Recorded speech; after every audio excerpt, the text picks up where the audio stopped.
আসসালামু আলাইকুম। সবাইকে স্বাগত জানাচ্ছি আমার দেশ উপসম্পাদকীয় আয়োজনে। সঙ্গে আছি তামান্না মিনহাজ। আমার দেশের যুগ্ম সম্পাদক, সিনিয়র সাংবাদিক ও কলামিস্ট এম আবদুল্লাহর লেখা সংস্কার ইস্যুতে তালগোল ও রাবণ হওয়ার ঝুঁকি, এই বিশ্লেষণটি এখন শোনাচ্ছি। যে যায় লঙ্কায় সেই হয় রাবণ, বাংলা প্রবাদটির প্রচলন ঠিক কবে হয়েছিল জানা নেই। তবে এর ব্যবহার ও কার্যকারিতা কিন্তু সবকালে সর্বযুগে দৃশ্যমান। প্রবাদটির অর্থ ক্ষমতার দম্ভ বা লোভের বশবর্তী হলে যে কেউ তার চারিত্রিক বৈশিষ্ট্য ও নৈতিক দৃঢ়তা হারিয়ে রাবণ বা রাক্ষস সম হয়ে পড়ে। ক্ষমতার অপব্যবহারের ক্ষেত্রে প্রবাদটি অধিক ব্যবহার হয়ে থাকে। ক্ষমতার কেন্দ্রবিন্দুতে অর্থাৎ লঙ্কা পৌঁছালে মানুষ অন্ধ হয়ে যায়, ন্যায়নীতি ভুলে যায়। রাবণ যেমন লঙ্কার দম্ভে অন্ধ হয়ে সীতাকে হরণ করেছিল, তেমনি ক্ষমতার অধিকারী ব্যক্তিও অহংকারী ও অনৈতিকভাবে বেপরোয়া হয়ে ওঠে। রাজনৈতিক বা প্রশাসনিক প্রেক্ষাপটে যখনই কোনো নতুন দল বা ব্যক্তি ক্ষমতায় যায়, তারা আগের শাসকদের মতোই অন্যায় করতে শুরু করে, নির্বাচকদের আবেগ অনুভূতিকে উপেক্ষা ও অবজ্ঞা করে। তেমন প্রেক্ষিতে এই প্রবচনটি ব্যবহৃত হতে দেখা যায়। রাবণ নিয়ে গবেষণা প্রবন্ধ রচনার উদ্দেশ্য নয়। এই যে দেশে দেশে রাবণের জন্ম ও উত্থান হয়, তাদের আসল নাম পরিচয় জানতে খুব বেশি কষ্ট করতে হয় না, চরিত্রেই ফুটে ওঠে। নতুন যুগের রাবণরাও নায়কের বেশ ধরে খলনায়কের ভূমিকায় অবতীর্ণ হয়। তৃতীয় বিশ্বে এই প্রবণতা সমধিক। মানুষজনকে তারা বোকা ভাবে। আধুনিক রাষ্ট্র ও সমাজে নাগরিকরা যে অতটা বোকা নয়, সেটা বুঝতে কেন জানি তারা অক্ষম। এই প্রবন্ধের বিষয়বস্তুর সঙ্গে লঙ্কা বা রাবণের সম্পর্ক খোঁজা ঠিক হবে কিনা সেটি পাঠক বিবেচনা করবেন। তবে জাতি হিসেবে বোধহয় আমাদের জন্মই হয়েছে প্রতারিত ও প্রবঞ্চিত হওয়ার জন্য। এটাই হয়তো নিয়তি। তা না হলে একটি রক্তক্ষয়ী অভ্যুত্থানের 20 মাস যেতে না যেতেই হতাশার কালো ছায়া কেন আমাদের পিছু নেবে? তীব্র আকাঙ্ক্ষা ও আরাধনার ফল একটি নির্বাচিত সরকার এবং জাতীয় সংসদ। সেই সরকার জনতুষ্টিমূলক অনেক পদক্ষেপ নিয়ে এরই মধ্যে প্রশংসাও কুড়িয়েছে। সরকার প্রধান তারেক রহমানকে ভালো কিছু করার চেষ্টা করতে দেখা যাচ্ছে। প্রতিদিন ছুটছেন দিনরাত একাকার করে। কিন্তু অপ্রিয় বাস্তবতা হচ্ছে, সাময়িক জনতুষ্টিমূলক পদক্ষেপই মানুষকে পুরোপুরি স্বস্তি দেয় না, তুষ্টও করে না। তার প্রমাণ অতীতে দেখা গেছে। টেকসই গণতন্ত্র ও সুশাসনের জন্যই এদেশের মানুষ বারবার রক্ত দেয়, কিন্তু তা অধরা থেকে গেলে হতাশা ঘিরে ধরে, ক্ষোভ দানা বাঁধে। একসময় সুযোগ বুঝে বিস্ফোরণ ঘটে। 1.5 সহস্রাধিক জীবন ও অপরিমেয় রক্তের বিনিময়ে প্রায় 2 দশক পর যে নির্বাচিত গণতান্ত্রিক সরকার ক্ষমতায়, সে সরকার জনপ্রত্যাশার সংস্কার ইস্যুতে যেন তালগোল পাকিয়ে ফেলেছে। বৃহস্পতিবার সংসদে যে অবস্থান সরকার জানান দিয়েছে তা খুবই হতাশাজনক। সুপ্রিম কোর্টের বিচারক নিয়োগ অধ্যাদেশ ও স্বতন্ত্র সচিবালয় অধ্যাদেশ বাতিল এবং জাতীয় মানবাধিকার কমিশন ও গুম প্রতিরোধ অধ্যাদেশকে যাচাই বাছাইয়ের নামে স্থগিত সুপারিশ ভালো বার্তা দেয়নি। সার্বিকভাবে মানবাধিকার পরিস্থিতি, ন্যায় বিচার, মানুষের সমান অধিকার, বিচার বিভাগের স্বাধীনতা, স্বাধীনভাবে বিচারক নিয়োগ, স্বাধীন বিচার সচিবালয় খুব গুরুত্বপূর্ণ। এছাড়া গণভোট অধ্যাদেশ, দুর্নীতি দমন কমিশনের দুদক ক্ষমতা বাড়িয়ে করা অধ্যাদেশ, গুম প্রতিরোধে করা অধ্যাদেশ, জাতীয় মানবাধিকার কমিশন অধ্যাদেশ সহ 16টি অধ্যাদেশ এখনই বিল আকারে উত্থাপন না করার সিদ্ধান্ত জানানো হয়েছে। এগুলোর ক্ষেত্রে পরবর্তী সময়ে যাচাই বাছাই করে অধিকতর শক্তিশালী করে নতুন বিল উত্থাপনের সুপারিশ করেছে কমিটি।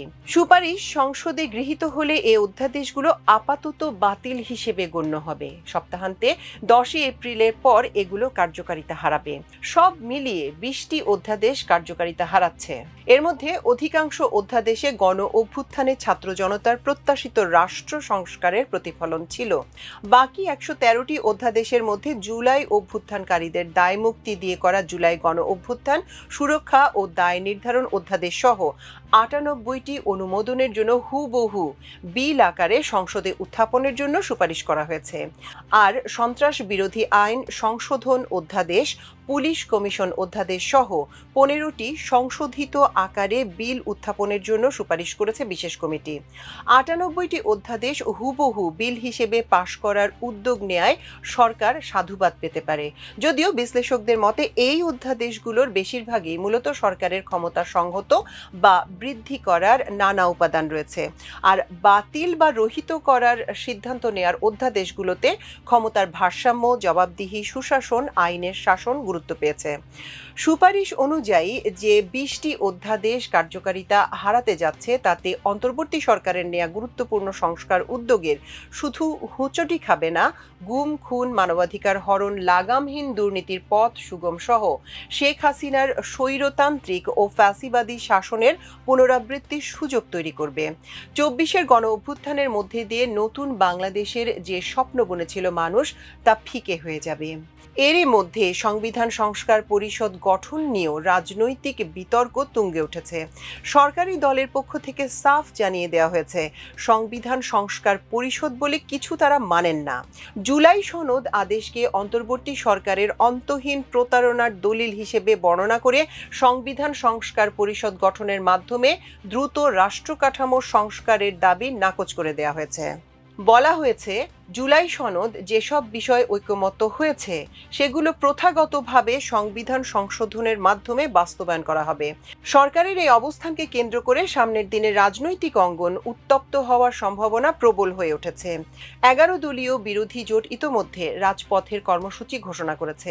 গতকাল শনিবার ঢাকায় বিক্ষোভ কর্মসূচি পালন করে বৃহত্তর আন্দোলনের হুঁশিয়ারি দিয়েছে।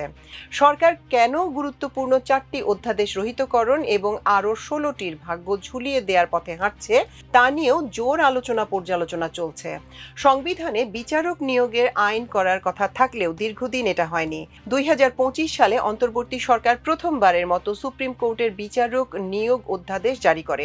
তাতে বলা হয়েছে, সুপ্রিম কোর্টের আপিল বিভাগ ও হাইকোর্ট বিভাগের বিচারক নিয়োগের জন্য উপযুক্ত ব্যক্তি বাছাই করবে সুপ্রিম জুডিশিয়াল অ্যাপয়েন্টমেন্ট কাউন্সিল। প্রধান বিচারপতির নেতৃত্বে স্বতন্ত্র এই কাউন্সিল যোগ্য ব্যক্তির নাম রাষ্ট্রপতি বরাবর সুপারিশ করবে। এতে সরকারের আপত্তির কারণ দুর্বোধ্য। অন্যদিকে অধস্তন আদালতের তত্ত্বাবধান, নিয়ন্ত্রণ ও শৃঙ্খলা বিধান এবং বিচার বিভাগের স্বাধীনতা কার্যকরভাবে বাস্তবায়নের জন্য একটি স্বতন্ত্র সচিবালয় প্রতিষ্ঠার লক্ষ্যে সুপ্রিম কোর্ট সচিবালয় অধ্যাদেশ করা হয়। এই অধ্যাদেশ অনুযায়ী সুপ্রিম কোর্ট সচিবালয় প্রতিষ্ঠা হলে অধস্তন আদালত ও প্রশাসনিক ট্রাইব্যুনালের তত্ত্বাবধান এবং নিয়ন্ত্রণ সংক্রান্ত সব প্রশাসনিক ও সাচিবিক দায়িত্ব পালন করবে এই সচিবালয়। অধ্যাদেশ অনুযায়ী বিচার কাজে নিয়োজিত বিচারকদের পদায়ন, পদোন্নতি, বদলি, শৃঙ্খলা ও ছুটি বিষয়ক সব সিদ্ধান্ত এবং অন্য আনুষঙ্গিক বিষয় এই সচিবালয়ের হাতে থাকবে। সুপ্রিম কোর্ট সচিবালয়ের সার্বিক নিয়ন্ত্রণ প্রধান বিচারপতির উপর ন্যস্ত থাকবে এবং সচিবালয়ের সচিব প্রশাসনিক প্রধান হবেন। সরকার দল যে কারণ দেখিয়ে অধ্যাদেশটি বাতিলের প্রস্তাব করেছে তা ধোপে টেকে না। বলা হয়েছে, এই অধ্যাদেশে গঠিত কাউন্সিলের ফলে প্রধান বিচারপতির পরামর্শ দেওয়ার সাংবিধানিক অধিকার ক্ষুণ্ণ হচ্ছে। এ যুক্তি হাস্যকর, কারণ অধ্যাদেশ অনুযায়ী মূল ক্ষমতাই প্রধান বিচারপতির। বিএনপির 31 দফা সংস্কার কর্মসূচির 9ম দফায় বলা হয়েছে, সুপ্রিম কোর্টের বিচারপতি নিয়োগের লক্ষ্যে সংবিধানের 95 গ অনুযায়ী সুনির্দিষ্ট যোগ্যতা ও মানদণ্ড সংবলিত বিচারপতি নিয়োগ আইন প্রণয়ন করা হবে।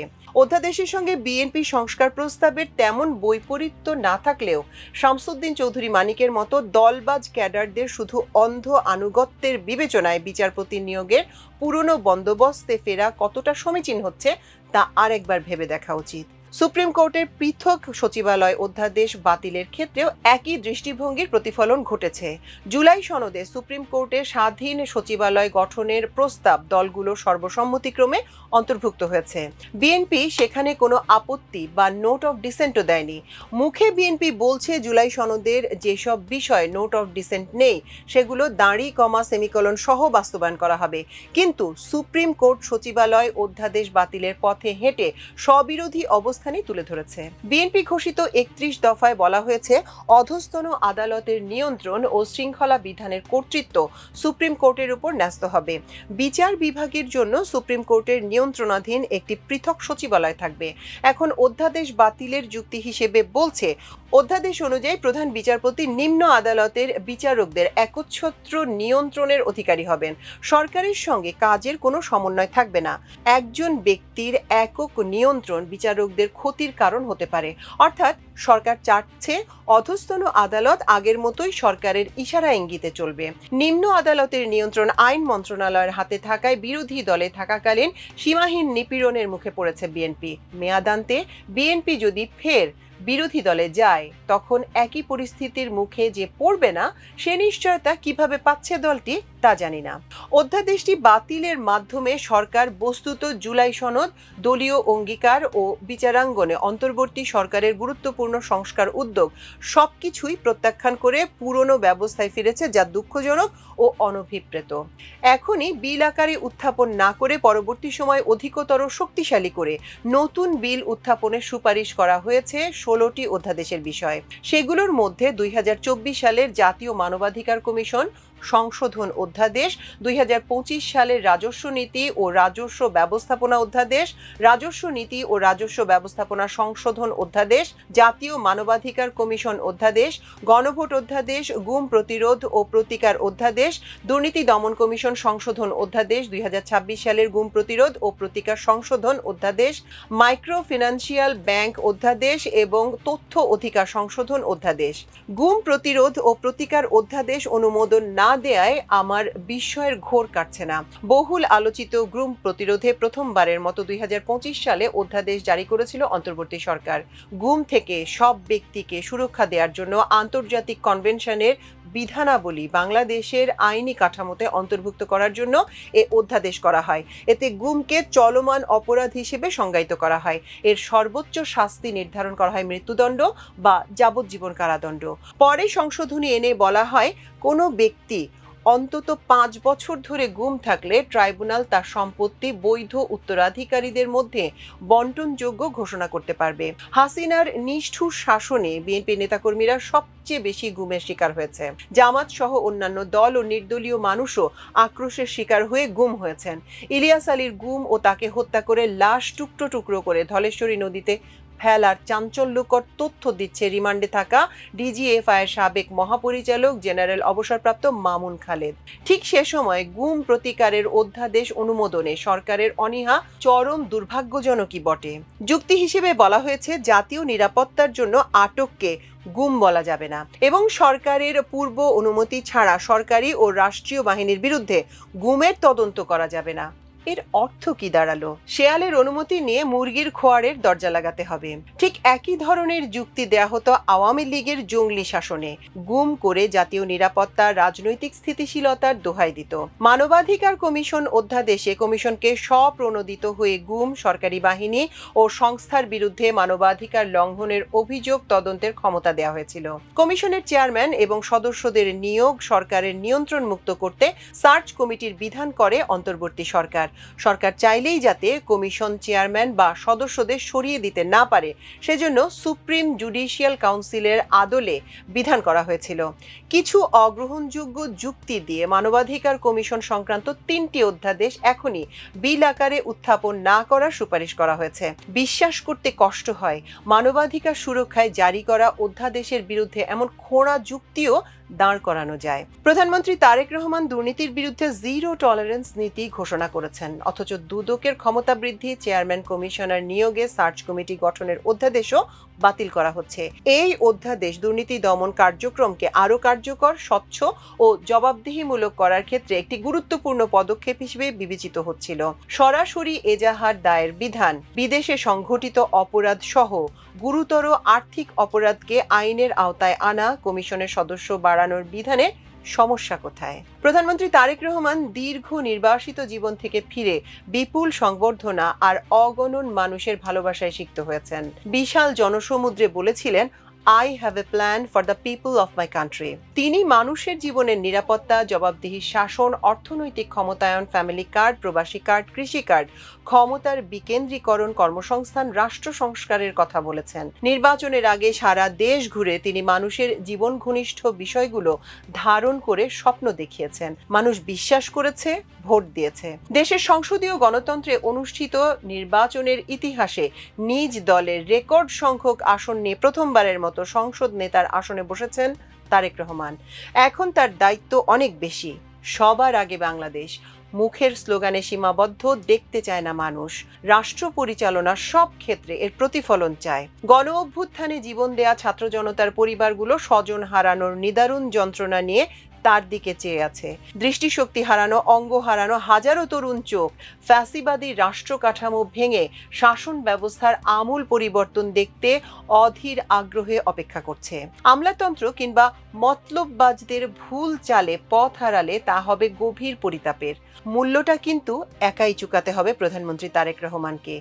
কারো প্ররোচনায় রাবণ হলে নন্দিত থেকে নিন্দিত হতে সময় লাগবে না। এখনো সময় ফুরিয়ে যায়নি।